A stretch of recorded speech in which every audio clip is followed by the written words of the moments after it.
Dr. Berry, licensed psychologist, and here I share legal and entertainment news from a psychological perspective. Some of you may not know that my mom and we used to have a podcast, and I still added this to our podcast playlist. So if you wanted to go out and check out our Legacy Moments podcast, because we used to do this on a weekly basis, and I think there's somewhere like 50 episodes or so. So if you want to go back, please check out that playlist. But I'm a psychologist and this is my mom. So I will let my mom introduce herself. I am Johnny Lloyd. I'm the mindset maven. And what I do is I'm a speaker, author, coach, right?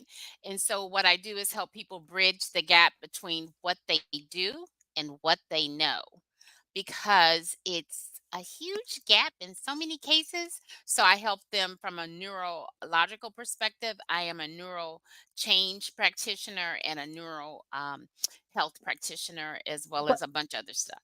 but it's not a because that was like a coaching certification because I like to clarify that it's not like a medical No, I do certification. Does not that make have, sense? Yeah. yeah, it's from, purely, coaching and, Yeah. perspective. Yeah. Mhm. All right. And today, so someone in the audience asked us to talk about transitions, specifically retirement. And they were really feeling like this next stage in their life. They didn't want to feel like everything was over.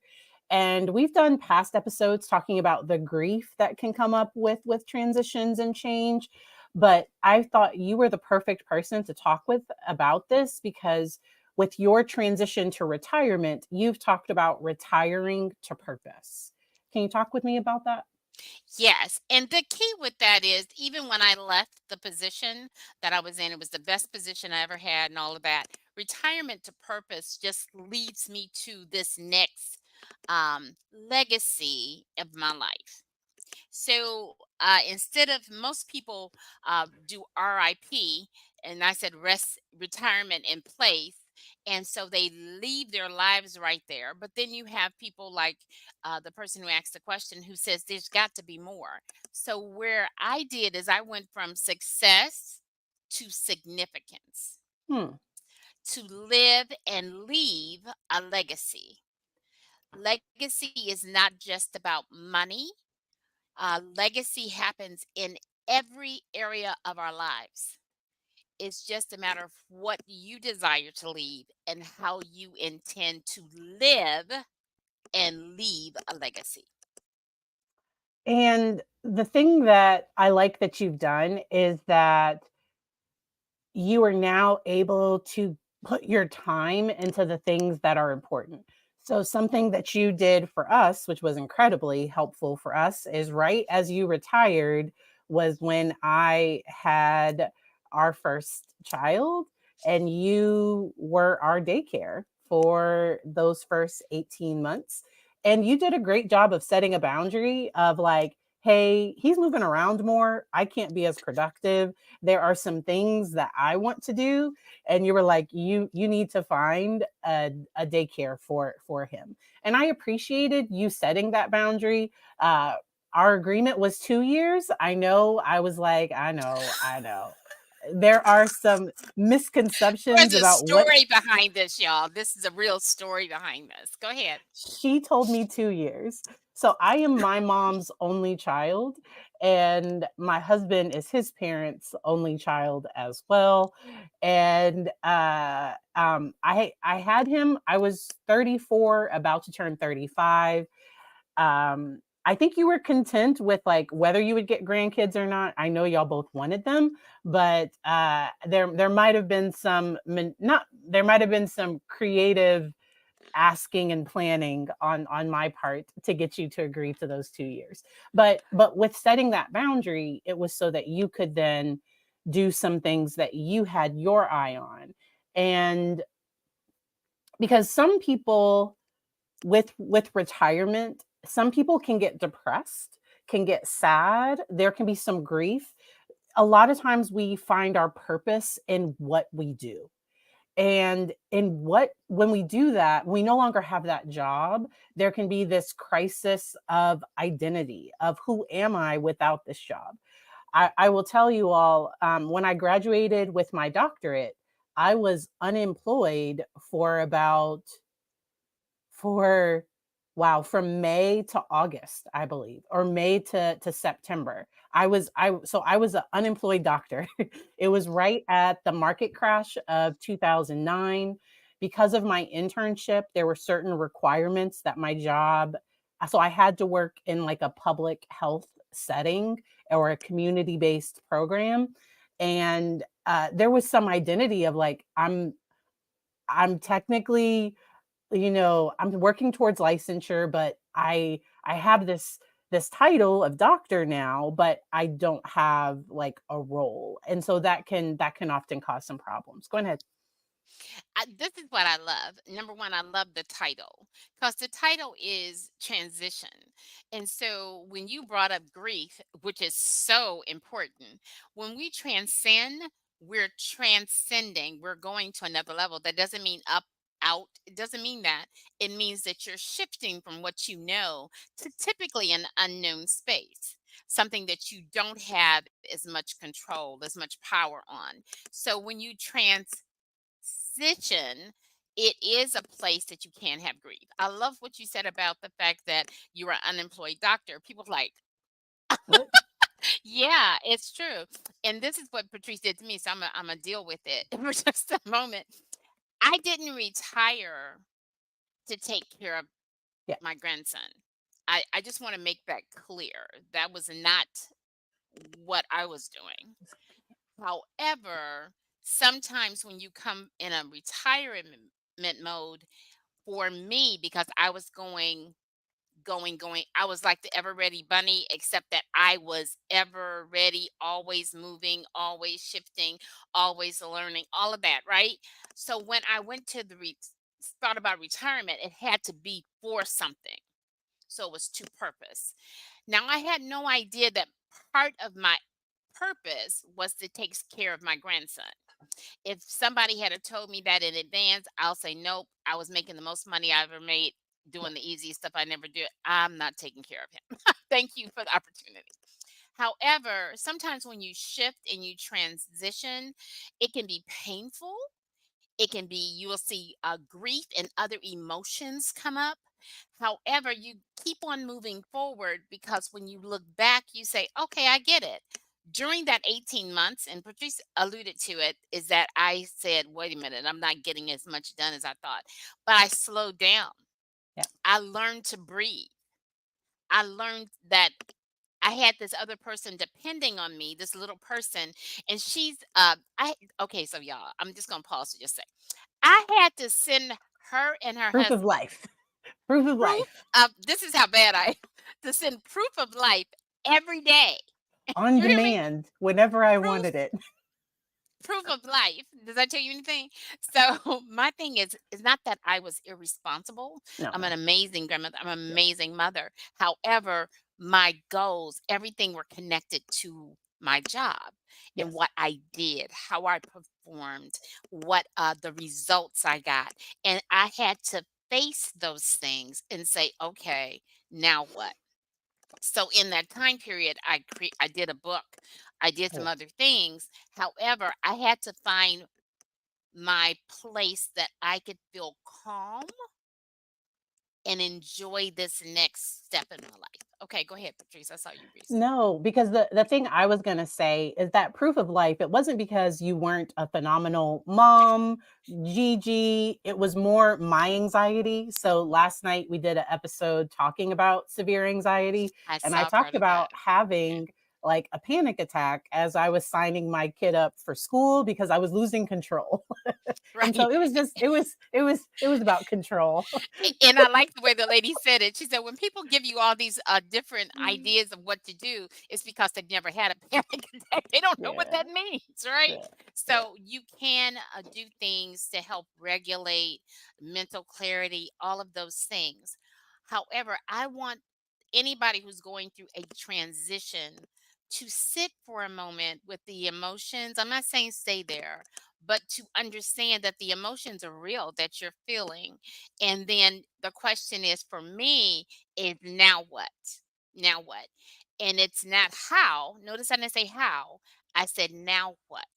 What gives me value? Because for me, and I'm sure for other people, I had this nucleus of people that were around me, but they were actually connected to what I was doing, how I was performing, the job I had. Well, I worked in Washington. So coming, people weren't following me an hour and a half to where I live, right? They weren't doing that. And yes, I still connect with some people, but I had that as a loss or a Yeah. place of grief because I didn't have that. And then we can talk about the power aspect of it, the control. All of those things were a change. So I had to make some shifts.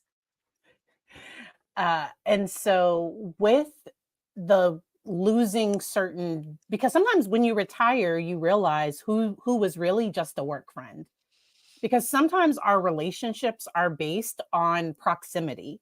And I know that happened for me when I launched my own private practice. There are relationships that I had that I was pretty sure, oh my gosh, like I'm going to have these relationships forever. And we're still like Facebook friends. And so we still like each other's posts, but we don't get together on a regular basis. There isn't the hanging out in the cooler. And so you have to then set up a new support system. You have to be intentional about it. I will try to see if I can find, there was a phenomenal interview with Trevor Noah and someone else. And so I'm while we're chatting, I'm gonna see if I can find it, and I'll make sure to put it in the chat and then also in the description. Um, Let me pause this. All So right. let me give a couple points, if I Mhm. can, of things to do. So some of the things that help me is create a recreate or redesign your life. Mhm. Redesign it if you can before you go into transition, but definitely when you start feeling anxious or concerned or whatever, just take a moment and play with the possibilities of the time, the energy, the effort, your resources. Then, so do a vision board. And that doesn't mean it has to be work related. It can be fun related. What are you going to do with this next in this next season of your life, right? Or in this transition. And then reach out. And I did mentoring. I'm a SCORE mentor. I became a SCORE mentor. I worked at the YMCA. I did all this stuff. Then one moment I got up and I said, "You putting a lot of free time out there, silly sister So girl. You so it was putting a lot of almost free time." like you created a new job in retirement almost. Yes. Yeah. And that was after Langston, right? Mhm. So I wanted to feel like there was usefulness in my Am life. am I wrong that your generation didn't necessarily value rest if I'm I've heard you say that before, by the way. Anyway, because I watched Patrice's stuff, and so she said I was talking that somebody no, no, no, didn't because value rest. if you came home and I was doing nothing, now granted, there were things for me to do. Yeah, tell the whole matter. Praise the Lord. Okay, go ahead. So if you came home and the house was dirty and I was watching TV, that would trigger some anger, agitation, frustration. You know what? So let's talk about this. This is a deal, and you may find this when you have a stay at home. You may be a male and have a stay at home mom. You may, or vice versa.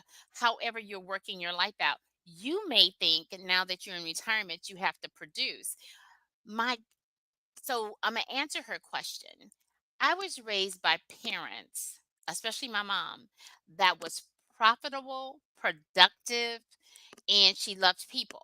So that's my DNA. So when I went to work, I was productive.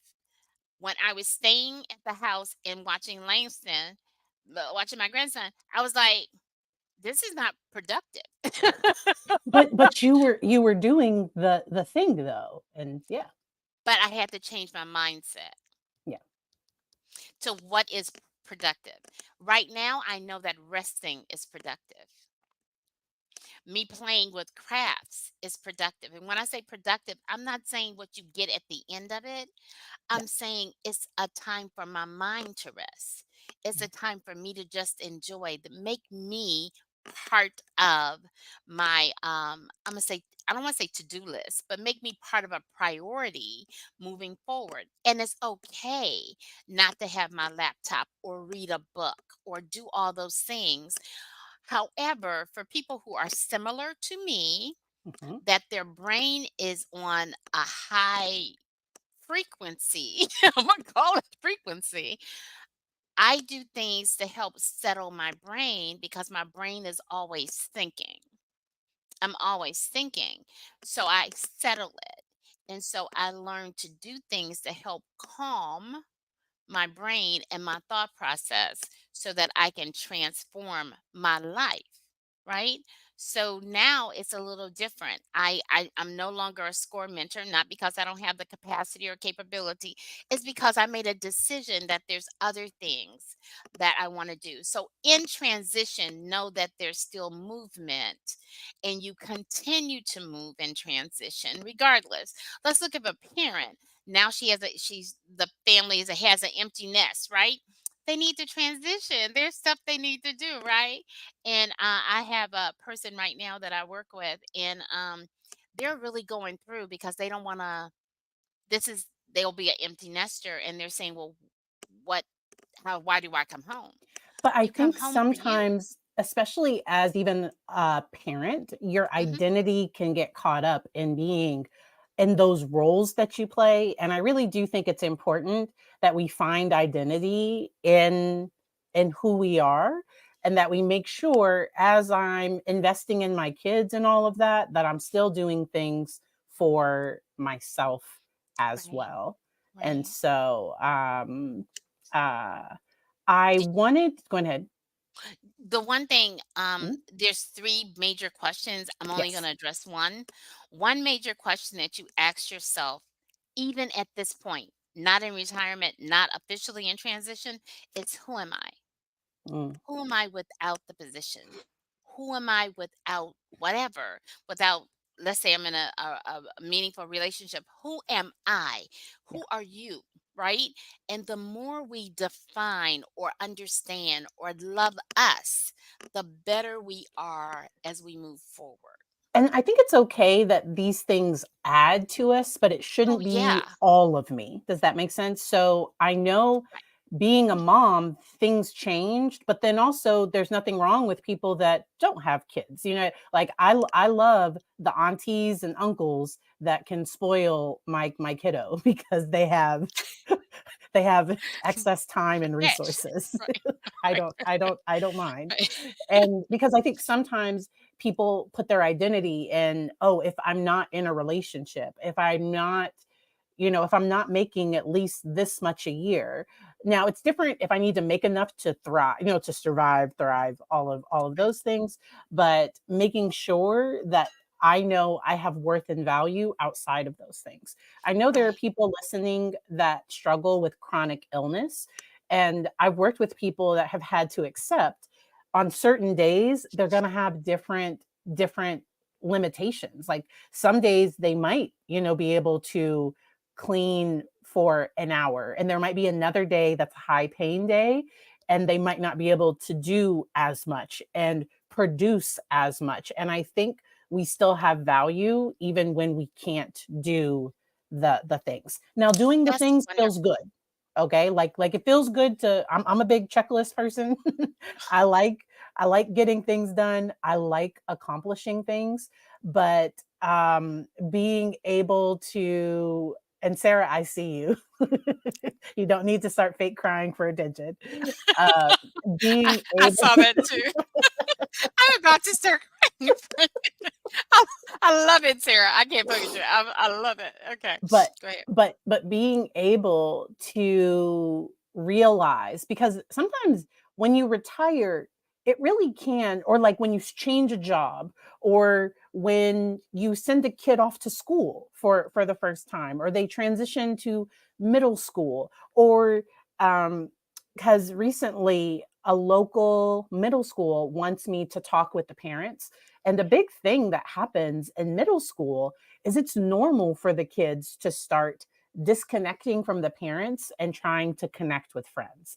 Issues can come when they're not connecting with friends that the parents agree with, but managing those transitions can be really helpful. So can you go ahead and give the other ones, because I want to know, but you don't have to right now. Okay, so the another one is the first one is who am I?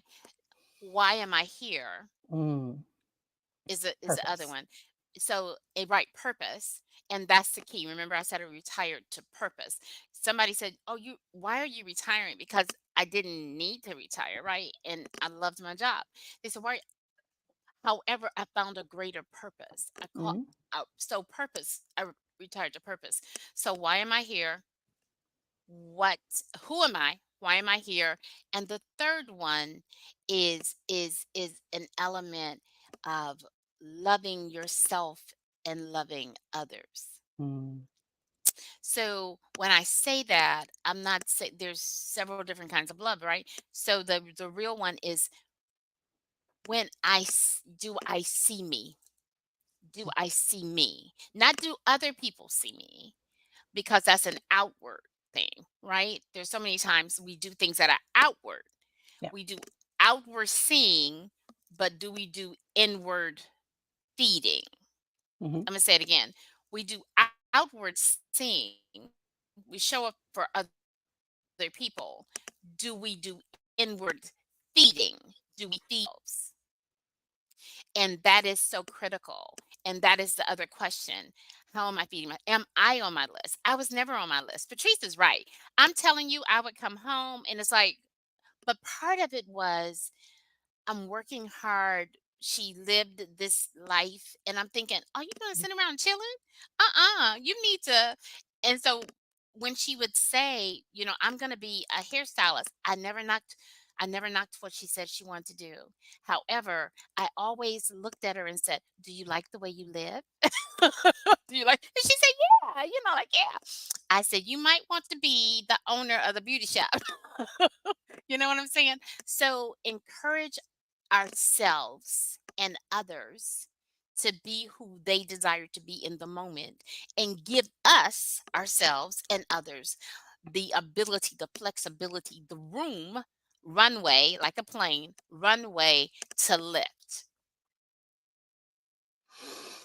And I really, and then what was number three? Because there were three. Did you say So all who three? am I? You know what? I can't play with you right now. This is You're my like, only I child, wasn't y'all. planning. So it's who am I? What was the second one, Why? baby? It was like why, Why or am I like it was here? purpose. Yeah. It was purpose. Why am I here? And and then why am I here? And then and let me think of the third one. Okay. So we are going to listen to something really quick I because know. I think it'll be helpful for our conversation. And I will put a link to the full podcast down in the description. But it's Trevor Noah and Simon Sinek. Sorry if I'm saying that wrong, but the sacrifice of friendships for success. We're going to listen to that section. They're talking about friendship, loneliness, and vulnerability. And this was a really, really powerful conversation. This part stood out to me quite a bit.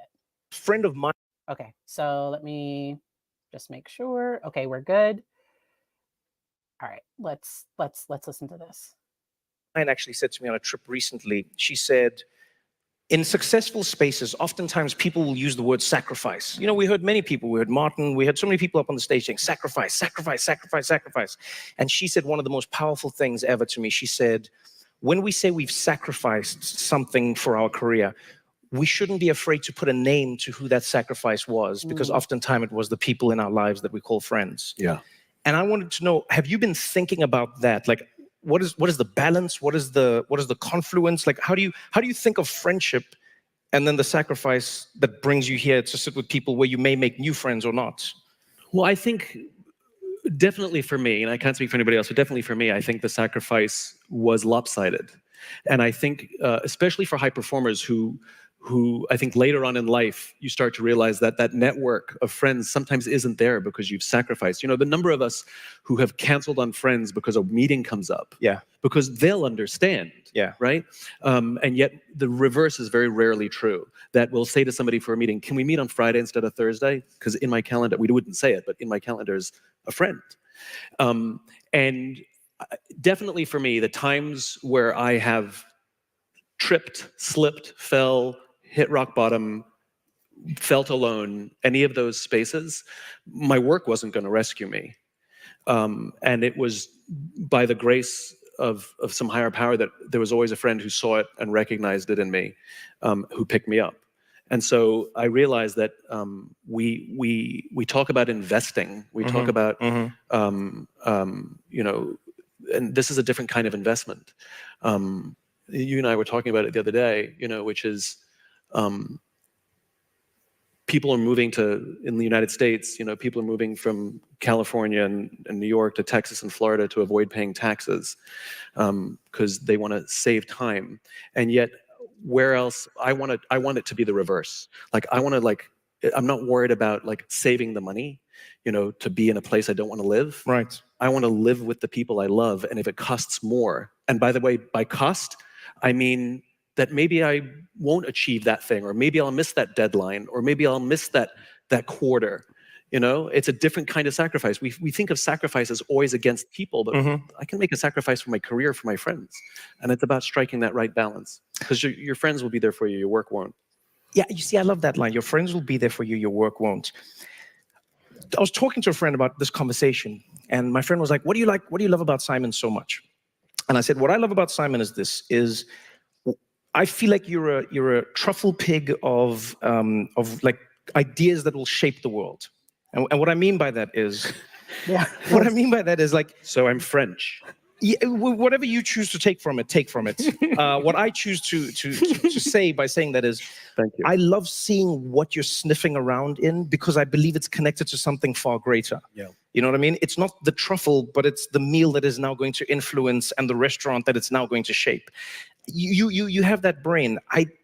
It's friendship, yes, but why would you care about friendship? Friendship is like, yeah, go out with your friends, hang out with your friends. Why would you care about friendship on like a global scale? What's in it, Simon? What's happening? So let me take one step back and try and get to an answer. Our understanding of addiction largely comes from an experiment that was done, I think, in like the 50s or 60s, where they put a rat in a cage. There was one thing of water where it was plain water and one thing that was laced with drugs. Right. And in short order, the rat discovered the drug-laced beverage and loved it, drank more and more until it killed itself. And our understanding of addiction largely comes from this study. There was a guy named, I think his name was Bruce Alexander, who said, hold on, it's flawed. The whole study is flawed. Oh. Because rats, like us, are social animals. And we put a rat by itself in solitude. Of course it became an addict. But that's not what you're supposed to do with social animals. So he recreated the experiment where he put, like, first of all, he put lots of rats in the cage. No way. So social, community. They put like wheels and mazes, and they were having kids and babies, and two waters, a plain water and the drug-laced water. And they could see from the data, they knew which ones, and they all tried enough of the drug-laced water to get addicted. Right. But they didn't. Their taking in of the water declined, and they only drank the plain water, which starts to give evidence that if we have close friendships and if we live in community, perhaps we're less susceptible to all addiction. And I know that there's a lot being talked about the addiction of social media, the addiction of cell phones, which is true. Which is true. It is a highly dopamine-producing device, and that it's causing loneliness. And I would argue that if we worked on the friendships, and more important, if we taught our children how to be friends, that perhaps they are less likely to get addicted. And I think, and I think, so when you talk about what's the global responsibility, we're teaching people how to do everything. You know, we're finding the hacks for everything. The one thing we aren't doing is the old-fashioned, hard, slow thing of making friends. So, all right. What are some of your thoughts? Wow. I'm going to start by saying this. This is so perfect for the third piece. And thank you, Chris. The third piece is, do you see me? Ah, okay. That's the Wow. third question. Do you see me? And so it's funny that I couldn't remember it. And then they were talking, and I said, that's right. I forgot. I had already thought about, do you see me? And that's where we are, is, do you see me? Now there's some, do you hear? I got all that, but do you see me? Acknowledge me, community, all of those things. My thoughts for that is this: in no one has ever been in their last moments of life, and they thought, you know what? I wish I had worked 4 more hours, or I wish I had accomplished da da da. They're looking at their life from the relational perspective. That is the thing that drives us. We are emotional, community. We are relationship type people, right? We love that.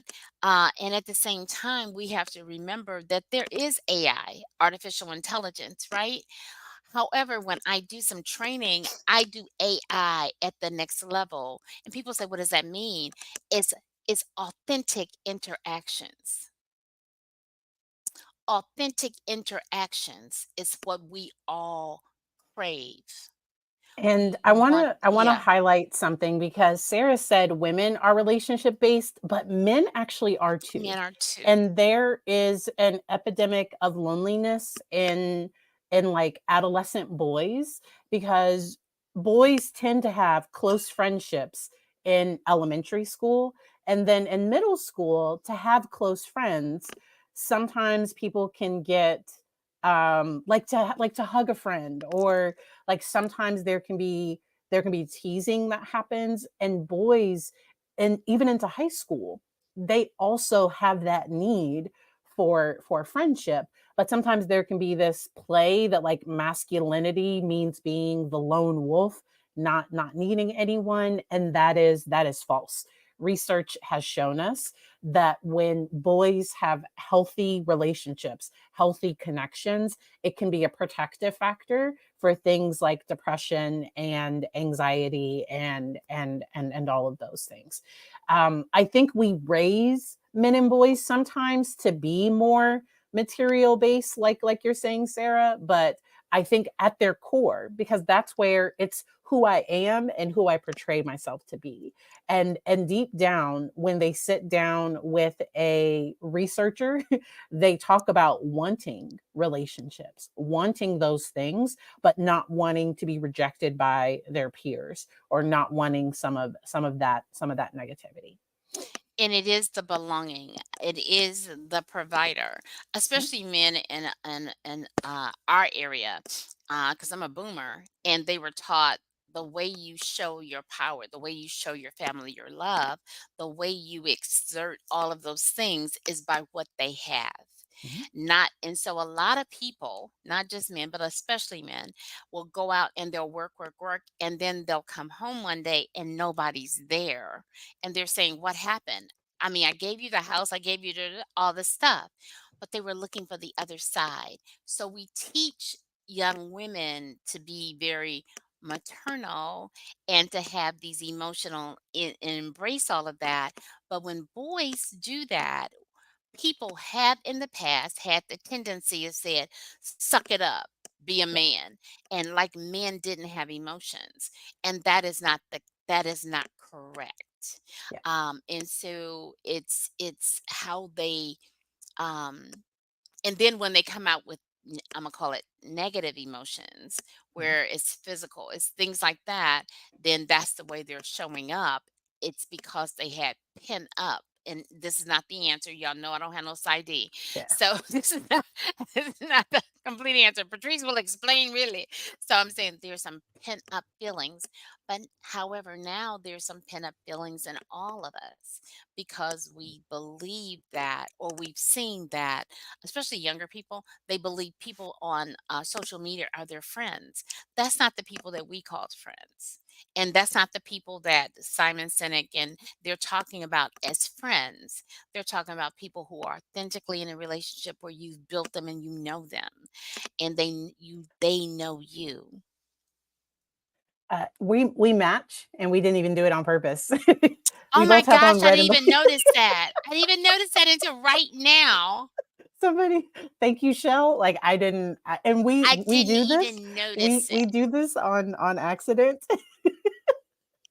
You guys are So twitting. Yeah, I did not even notice that. if you go back to the podcast, because we used to record in person, and there's even an episode of a after, because I used to stream it live on TikTok as well, and we did like this after hour thing where we are just going off, Off like the not but like in a chain. good, like we are just laughing. Yeah. And so there is a whole Legacy Moments podcast right on my channel. You can also check out my mom's channel as well. She does educational videos, and but Yeah, getting but back go back to and look at that. Yeah, go back and look at that, guys, because sometimes you need to hear things at a different level so that you can chew it.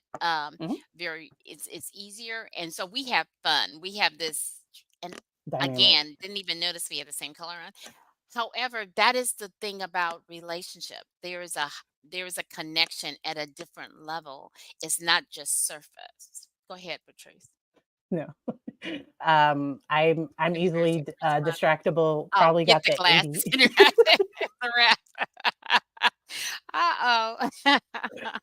Um, Mm. and so with relationships, friendships, with looking at retirement transitions, adjusting to life, because I've also worked with people that have had a family member get a a diagnosis, and they know that the family member is going to have to go through some care. Hopefully they're able to recover well from it, but sometimes there's that fear of the what ifs, and that's where I really encourage, 'cause sometimes there can be this grief of, if my family member is struggling medically, should I enjoy my life? Like there can be this guilt that comes up of their struggling, I should be struggling too.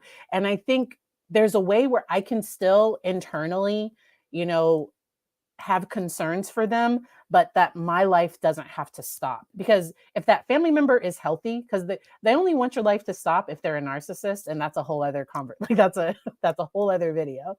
A healthy family member would want you to still support them, you to be there for them, but they wouldn't want your life to stop because of their diagnosis. Oh, That's really powerful, Patrice, because that's the same thing in transition when someone is transitioning, regardless of the situation, is there are some things we walk and we have support, but that goes back to how I feel about me. Who am I? At my very DNA, at my core, I don't want you to suffer because I'm suffering. And mhm. the other side is I want you to be healthy so you can help me, so that when you come into the room, you don't feel like you can't laugh or we can't talk about life, because what happens is I want to still be attached to life or I wouldn't be fighting. Yeah, I So like that that. is something. So Mhm. like you living your life can give them hope of, Yeah. and to me it makes them want to live to see that life too. And that's where I don't want work to become so much, and for me to invest all of my time into work. There was a story that I heard about. um I'm gonna share um a link to this. um All right. So trigger warning for death and loss. We're not going to see it or anything, but we are just going to talk about this.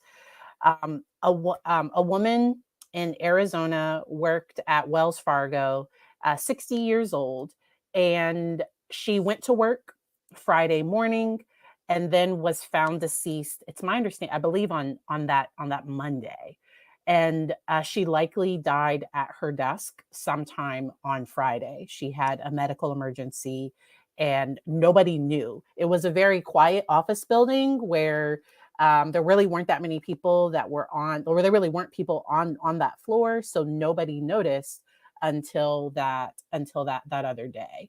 And because there are people that retire and then they've given all that they had, to their job, and then they end up like dying a month after retirement or something. And so that's where, to me, the job, I love those things of like when people, if they know that they're dying, they don't think about, oh, I wish I had sent that email. I wish I had scheduled that meeting. They're normally thinking about their relationships, their friendships, their purpose, they're normally thinking about those things. They're not thinking about their work. And so it's so lopsided to me when we get all of our worth and value from our work, but it it's sometimes, no, now my job has to feed me. Does that make sense? So like but I don't want to work so much that that then, or like that the job has all of this in my life, that I lose the people I love in the midst of it, including myself. Yeah. Yeah. And I think that's a powerful statement. Um, because okay, so I love examples. Y'all know if Mhm, y'all haven't, yeah. So it's like a bank, and I love that you just mentioned Wells Fargo because it reminded me of this. mhm, So it's a bank. So in life, it's we need. I recommend you deposit in your bank account, your personal bank account, right? Because when people come to draw on that bank account, they don't ask if there's funds in the bank account. They yeah, just start drawing because other people have needs, or we build relation, whatever it is, right? People will come and draw, whether it be work, whether it be our faith, our belief system, our kids, whatever it is, they start pulling it. It is our responsibility to continue to put money in that bank account. So put money, put investments, put things that serve you, put laughter, put joy in your life. And that way, when other people come to pull, to talk to you, to whatever, you can start building some amazing boundaries mhm. to determine what you can and desire to do, and not feel guilty when you don't. So one of the things Patrice talked about, I would like to address for just a second, is to focus on relationships. When you're moving or transitioning, remember about relationships. Strengthen the important relationships in our lives, and don't become fearful is as you move forward, you stop seeing certain people in your life. Patrice mentioned it earlier. Everybody didn't come. It's okay. There's new people ahead of you to connect with you, to build on, and to move forward. And then refine is what I call in retirement. Look at you refining, redefining. Let me go there. Redefining what you desire at this moment of your life. And if you can, do Uh, it in advance so that you have it kind of set up. It won't be perfect, but it will be something that you can do in advance, whether it be money, because some people, and please don't say this, people that are retiring, please don't say this. I'm living on limited income. Uh it's only who limited it? Because I'm retired doesn't mean I'm not telling you go to Walmart and get a cart. I'm telling you there are other ways that you can increase your income if that's what you need to do. However, look at building a life that you have excess now, so when you move into retirement or you transition forward or something happens in life, you have an account that you can go play in. You can and And Sarah mentioned something, because it can be hard for people with chronic pain that end up retiring not by choice. So sometimes people, they get to a place where they can't do their job anymore. I've worked with service members that have been medically retired, And so when you get to a place where you just can't do the work anymore, that can bring up a lot of grief. Make sure to check out the playlist. We have talked about grief and different things before. Oh, somebody Mm. mentioned love, and I know Love from Virginia Tech back in the day. It's so cool seeing like real life people. But her recent book that she's enjoying is Life is in the Transitions by Bruce Feeler. Y'all know me in names. I'm bad with names. So That's great. thank you for mentioning that one. Mama, go ahead and think about your closing thoughts. I will go Okay. ahead and go first. So to close things out, really the goal of this was to just talk about number one, transitions can be hard, and acknowledging that. And at the same time, I can also have um the story that I tell myself about it is important. And what I mean by that is, let's say I do have to retire and it's not really my choice. I want to focus on what is in my control, because I can't control the fact that somebody else maybe determined I had to retire, or my doctor strongly recommending, or my body just can't. I just can't continue. But what I can look at is what I do still have available, the things that I can still do. Because yes, I can't do that job anymore. I can't do this anymore, but I do have these other things that I can do. I can, Sarah Adams, I can spam Dr. Barry's chat like for an entire 50 minutes. I I adore love it. you all. I adore you. Wow. And So, oh, but go ahead. making sure that as I move forward, that because my brain is automatically going to focus on the things that are going wrong, the bad things, because our brains are wired to survive. We are naturally going to do that. But I have to look at what are the opportunities that have come in the midst of this challenge, in the midst of this issue. I can still validate that it hurts. I'm upset about it. I don't like it. And at the same time, there are also some possible benefits that I'm getting out of it too. So those are my final thoughts. I so appreciate you all. Gonna give it off to Mama for her thoughts. Wow, thank you. I'm gonna just tag piggyback on what everything Patrice said, and in addition to that, what I would like to remind all of us, especially because some of us are younger than others, is that when you look at money, most people work for money, which could mean that money is the master. I'm gonna Hmm. say it again. Some people work for money because money is then becomes their master, right? Hmm. So some people work for money, and then in the latter years, you have to be careful with that, because sometimes in the latter years, what happens is you release your money for your health. Hmm.